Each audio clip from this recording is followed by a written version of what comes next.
ஹாய்ங்க. இன்னைக்கு சனிக்கிழமை ஈவினிங் 4 மணி. பாப்பா அவங்க பரதநாட்டியம் கிளாஸ் கிளம்பிட்டாங்க. நான் சரி என் வேலையை பார்க்கலாம் நான் வந்துட்டேன். துணியெல்லாம் காஞ்சிட்டு இருந்தது. சரி எடுத்து வச்சிடலாம் அப்படின்ட்டு மேலே வந்துட்டேன். ஆனால் எனக்கு முன்னாடி இந்த பையன் வந்துட்டான். பையன் வந்துட்டு குறும்பு பாருங்கள். நான் அதில் கவரெல்லாம் போட்டு வச்சுருந்தேன். அதை எடுத்துகிட்டு விளையாடிட்டு இருக்கிறேன் அந்த பையன். குறும்பு பயங்கர குறும்புங்க பாருங்கள். டப்பாவை எடுத்துகிட்டு நமக்கு ஒரு வேலை வச்சுட்ருக்குறான்.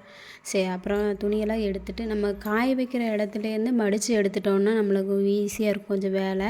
இல்லைன்னா நம்ம சேரில் எடுத்துகிட்டு போய் போட்டோம்னா அது அப்படியே கிடக்கும். அப்புறம் பாப்பாங்க வர்றக்குள்ளே நம்ம ஏதாவது செஞ்சு வச்சிடலான்ட்டு வந்தேன். அதுக்கு நான் கச்சாயம் தான் சுட போகிறேன். இதுக்கு என்னென்ன தேவைன்னு மைதா மாவு, முட்டை, வாழைப்பழம், தேவையான சர்க்கரை, ஏலக்காய், கொஞ்சம் உப்பு இதெல்லாம் போட்டு பிணைஞ்சு 1/2 மணி நேரத்துக்கு முன்னாடி போட்டுட்டேன். கச்சாயம் ரெடி ஆகிட்டுருக்குது.